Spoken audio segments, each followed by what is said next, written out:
Okay, so the first major story, probably the biggest story of the day that I was able to find is it turns out the rumors are true. We've been hearing about the rumors for like the last year or so that a handheld Microsoft Xbox type of console is coming to compete with the Switch, the Steamdeck, ROG Ally, whatever else you want to call, whatever else handheld you can think of. The rumors first surfaced that Microsoft put the Microsoft Surface team in charge of the next Xbox, which made people speculate that a handheld was coming because the Microsoft Surface is their tablet division of Microsoft.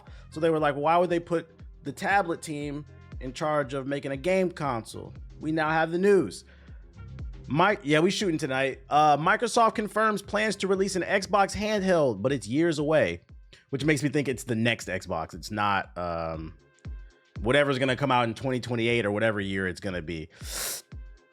Ain't gonna be no games on it. What you talking about? Game Pass got games on it. We've been playing Black Ops 6. What are you talking about? You seen that game yesterday?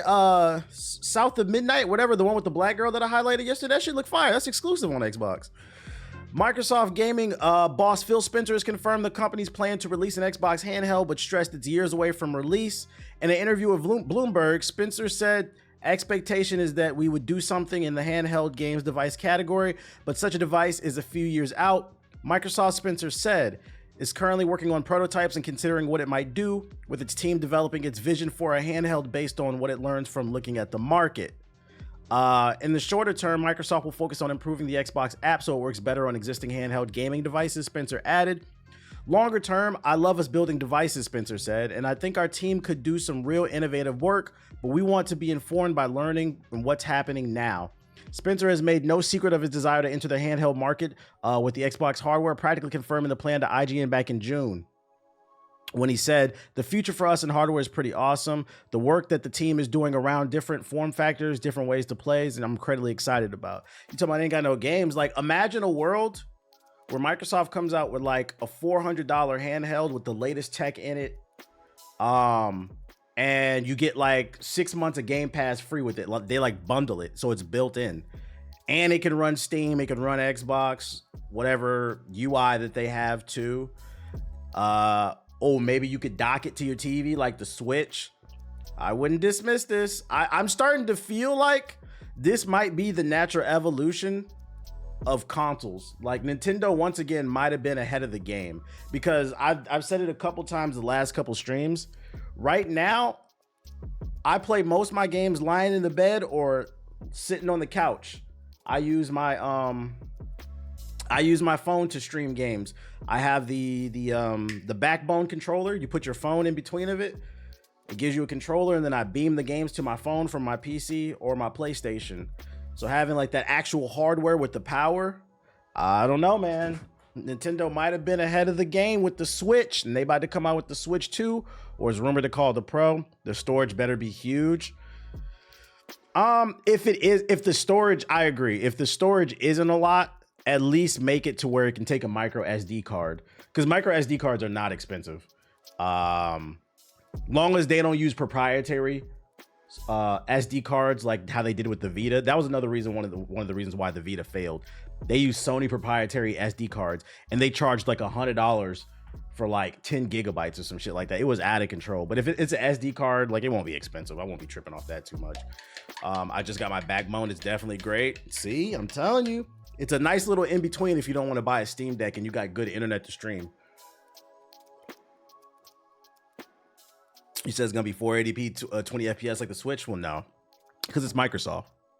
If there's one thing we know about Microsoft and Sony, they are the two juggernauts that push visuals and performance. So it's gonna be something that's cutting edge. It's not gonna. Nintendo's entire design philosophy is cutting corners so they can make sure that it's cheaper. So on the flip side, yes, I do think whatever the Xbox handheld is, it's gonna be one of the more powerful things on the market. But it's also probably going to be a little bit more expensive. So PS4 niggas, start saving now if you want to get this. AMD next APU is supposed to be crazy. Wait on it. I just hope that this is the next Xbox and not the next Xbox, if you know what I'm saying. Right now it's 2024. I predict we'll start seeing the next consoles maybe 27, 28. Depends on how long it takes for PS4 niggas to catch up. So I hope that next Xbox and that next PlayStation, that's when we see this handheld, like 27, 28. I wouldn't want to wait another fucking 10 years, bro. What's good? PS4 niggas don't know who this. They gonna get a 5 and then complain about the 6. You know it. So keep an eye out for this. We're gonna keep our eye on this. Microsoft. I like this. I like a handheld. I think handhelds are back, baby. Other news I got for you guys.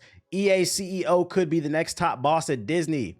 So it sounds like there's a rumor going around that EA CEO doesn't just want to ruin gaming, but he wants to ruin all of media. In a recent report, it was claimed that Electronic Arts CEO Andrew Wilson is being considered for the role of CEO at Disney and could replace Bob Iger, who has been in the role on and off since 2005. In 2026, the figurehead's contract will expire and Disney is looking for a suitable replacement, and Andrew Wilson is leading the pack. Per report from the Wall Street Journal, the head honcho at Electronic Arts is being sized up for the CEO position at Disney. It was claimed that several people are being considered for the role, including Andrew Wilson, who's the CEO of EA, Jimmy Pitaro, who's ESPN's chairman, Dana Walden, Disney's co-chairs, and then Josh D'Amaro, who's Disney Experience. It sounds like these two would be more qualified because although Disney people don't like Disney right now. The ESPN person could be qualified because they're in television, but Andrew Wilson, bro, the guy who's trying to AI it the fuck up in video games, and then also the guy who hasn't innovated in any game besides maybe Jedi Survivor. I don't know about this one. They're going to put microtransactions, and then not only are we going to have the Disney Vault and Disney Plus, but Disney Plus going to have microtransactions in it. You want to watch that new season of Daredevil? You got to pay the $10, $20 a month, and then an extra $5 per episode. I got this great idea, man. And that extra $5 is to get the 8K version of the episode. They're going to be like enhanced bitrate microtransactions. Yo, shout out to Drex with the sub. I hope this don't come true. I'm good off this. Although if he does go to Disney, that means he would stop ruining games. This could be a good thing. Let Master P take over. All right, buddy. Gonna make us pay for the profile pics at the start screen. So remember where you heard it here first. Keeping it in the realm of EA, there's a rumor. This is coming from the Gaming Rumor Leaks Reddit. This is not confirmed. Take it with a grain of salt. We gotta entertain it. According to the rumors Reddit, EA might be hiring for a Madden MMO. This is brand new. This one dropped today. Shout out to Euromechi with the sub. There's a job posting for a technical director that mentions an exciting American football project and they have to have experience developing an MMO. If we go to the job section, EA posted a job listing. First of all, broke ass PS4 niggas. Although I doubt y'all program games because y'all on PS4. But you PS4 niggas who need a job, I'm dropping the link to the drop if you want to apply for the job.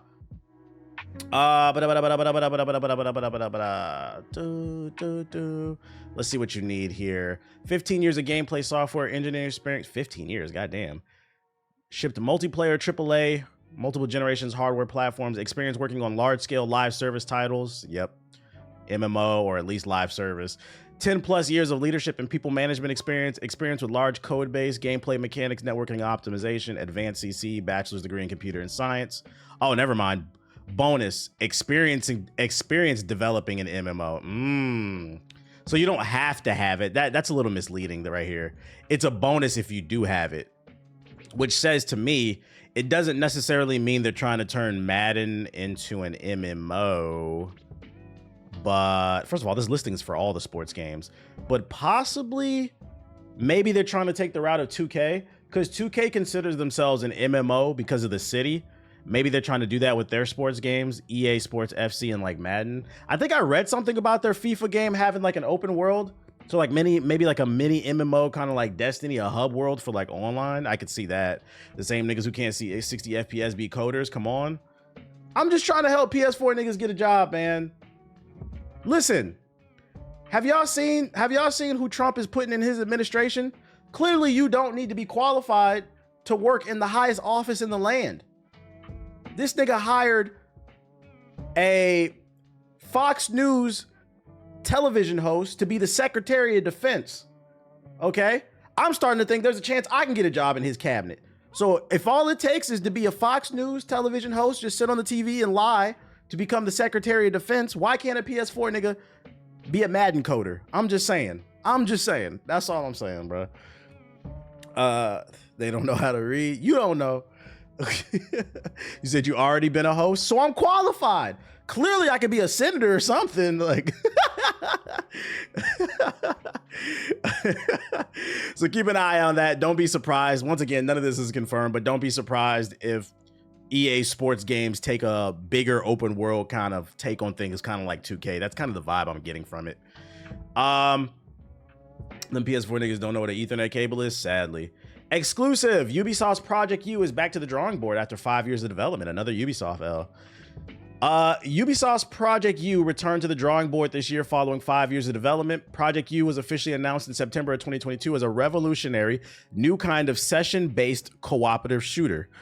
Session-based, what the fuck? But after over 2 years since its announcement, nothing publicly about the game has yet been announced. That's because Project U, internally codenamed Pathfinder, quietly returned to the drawing board in spring 2024 following issues surrounding the game's replayability. Translation, Star Wars Outlaws didn't sell well, and a bunch of other games like the last Prince of Persia game. So we're gonna put this on the back burner. For those unfamiliar with Project U, it's the premise is that the Earth has been invaded by machines that want to mechanize all life. The game would see 10 teams of 4 battle out in PvE combat against progressively more difficult enemies as they progress through the map zones, which could have had thousands of enemy AI robots on the map at any given time. Eventually, players would have to enter the final zone in the middle of the map where they need to defeat the boss. It kind of sounds like the Division's Dark Zone, like a cartoony version or something. Sounds very mid. Despite initially receiving generally positive feedback from players, one fundamental flaw plagued the game from the start is its replayability. Sources say it was a constant issue for the developers and would see the project's budget balloon due to continuous reworks. Such reworks included adding more variation to the map with biomes and adding new bosses to change its repetitive nature. However, playtests in February 2024 revealed that the game lacked replayability needed. In March of 2024, Ubisoft's Anise announced that Project U development would cease immediately and that outsourcing studios would move on to different projects. 2 of the game directors left the project among many other developers, with them moving to Assassin's Creed and eventually their way to DICE this month. This game is just said dead in a month. It doesn't sound like it's fun. Just scrap it. Just write it off on taxes, Ubisoft. Focus on Assassin's Creed, guys. Focus on Assassin's Creed. That's another Ubisoft L for you. W, depending on who you ask. Halo, Doom, and Gears of War collaborations are coming to Call of Duty. Black Ops 6 is claimed. New leaks have surfaced online claiming that Call of Duty Black Ops 6 will soon feature collaborations between Halo, Doom, and Gears of War. The new leaks have surfaced from several Call of Duty data miners, including, for PS4 niggas, what a data miner is that is somebody who dives deep into a game's code and they try to find files that have not been activated inside of the game, meaning it's playable. When they find that code, they say, oh, this hasn't been released. And data mining is important because a lot of times it confirms things without them confirming it. And it seems they found, at bare minimum, they found things in the code. So now that we understand that, PS4 niggas, because I know y'all don't know, that's what it is. Including the COD Warfare forum, and this person on Twitter who generally have had a good track record with data mining leaks, such details were soon corroborated by the leaker. I don't know how to say that name, something Nick, who had apparently heard of such crossovers in January of 2024. This isn't the first time we've heard of such collaborations either. A couple months ago, rumors circulated from the data miners that Call of Duty and a Halo collaboration was intended for Modern Warfare 3, but it was pushed back for unknown reasons. It's unclear when such collaborations will be available in Black Ops 6, but the recent update added data strings to the game, which would suggest that they added sooner rather than later. And they asked, are you looking forward to it? Sounds more fun than some games. We're really living in some alternate timeline where Doom and Halo are inside of Call of Duty, because these are competitors, but everybody's just hanging out. Fortnite really changed the game, bro. If this was the PS2 360 era, you would never see none of this shit. You was either Xbox, PlayStation gang, but everybody hanging out with everybody. I'm not mad at it. Honestly, it makes sense to put them in the game too. I'd rather see them than Nicki Minaj and Snoop Dogg. Like, what the fuck? Hey guys, in the next update of Call of Duty, you're gonna get Arnez from 1-on-1. What? I don't know why that name. Y'all know who I'm talking about? The guy from Cousin Skeeter. Like, I don't know why that name came to my head. Hold up. crazy reference. Oh shit. Y'all remember this dude right here? The dude, he played Cousin Skeeter, but he was Arnez in 101. You're gonna get Arnez in fucking Call of Duty. You'd be like, why Arnez? Because if you ever heard his story, he says he's from LA. He used to be a gangbanger and then acting saved his life. He's returning back to his gangbanger roots. This nigga Arnez is shooting alongside Cousin Skeeter. Okay. But deadass, I ain't buying this shit. You know it's gonna be $50. No, thank you. Wasn't he in Coach Carter? Yeah, he was in Coach Carter too. Yeah, he was a very popular actor, late 90s, early 2000s. Very popular. And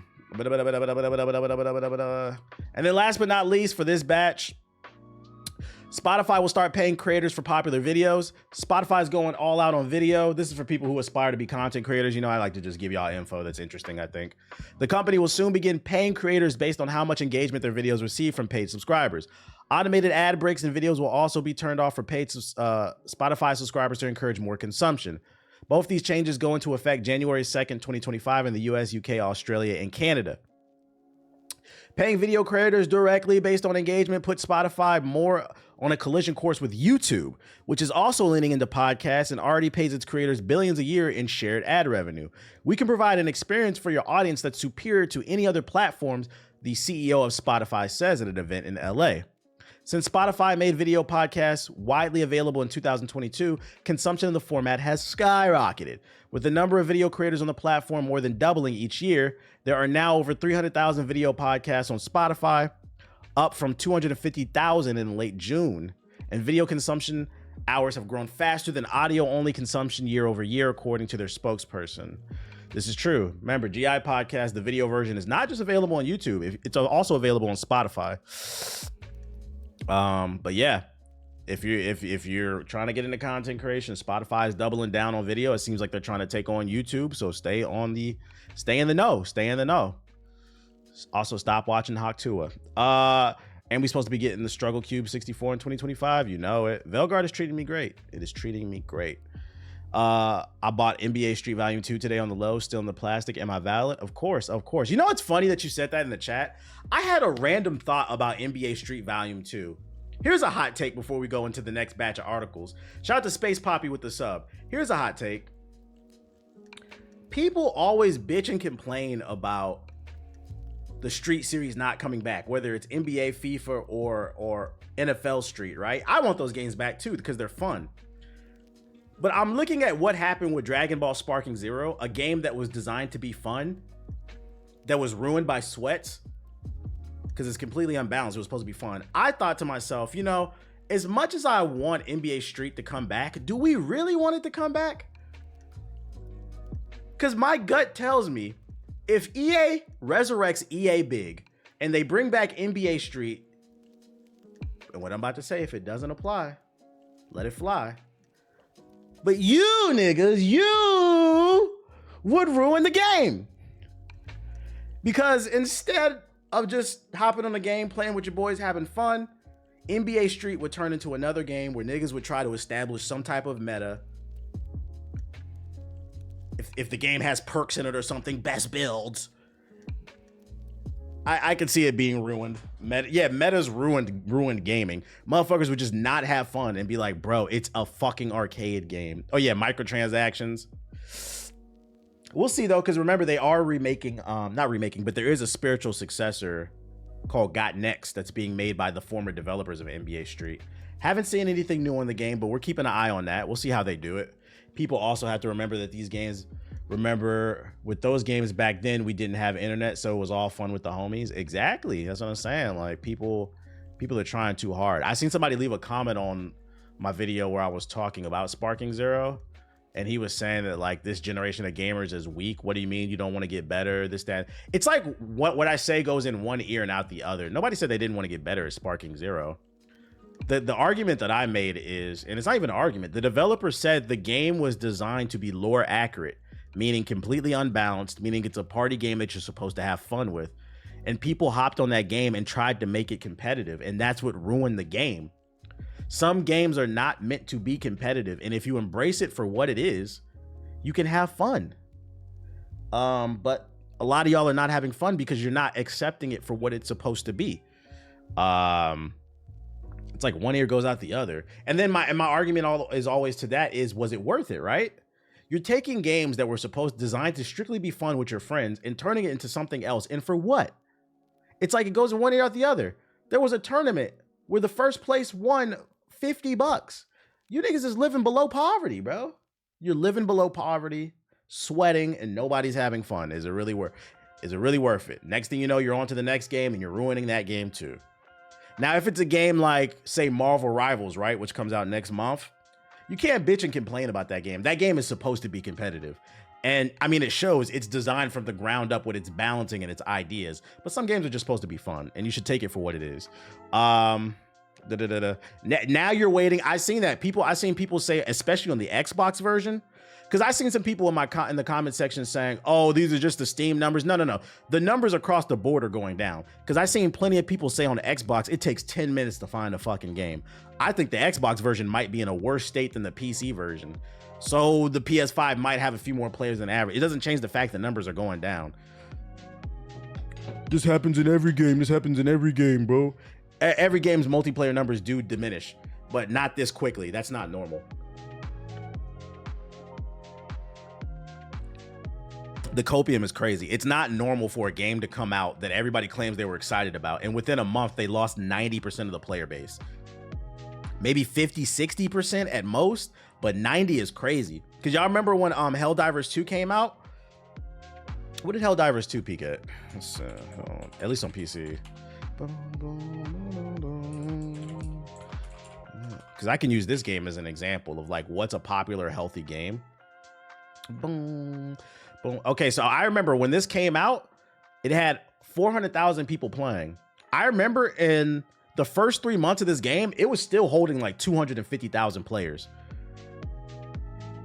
Here we are, almost a year. The game's been out for 9 months, almost a year. And I think it has more players than Dragon Ball. Dragon Ball Sparking 0.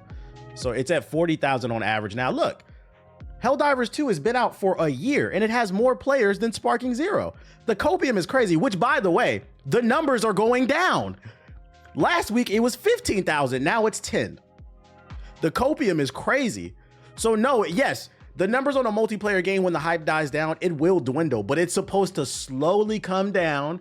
When there's new DLC, you'll see a spike, then it'll slowly come down. But a chart, this is fuck video games, right? Business 101. In any business, if you look at a chart and it goes boop, boop, that shit is dead, nigga. Your chart is supposed to go boop, then go boop. But most of you niggas on PS4, y'all don't know nothing about business, bruh. That's a big drop. The copium is crazy. Just admit I was right. I don't understand why that's so hard. I don't know why that's so hard. Oh shit, Helldivers is a live service game with ongoing monthly content. Yeah, but I mean, that doesn't change the fact that this game has been out. Well, what is the excuse for this game being out for 4 weeks and it's lost 90% of the player base? Because let's keep it a buck. This is a live service game too. They've announced a ton of DLC for this game. Oh, don't do that. Don't move the goalpost, the copium. Don't move the goalpost. This is a live service game too. They have announced a ton of DLC for this already. Don't do that. Don't do that. Just admit it's not what you thought it would be. Just admit it's not what you thought, and that's okay. That is okay. Next batch of articles. Niggas trying to run the defense. Skirt, they trying to run it. They made a survey for that game. They got a tournament coming out. Ain't nobody training for that shit. They announced a tournament last week when it was averaging 15,000 players. Now it's at 10,000. Clearly nobody want to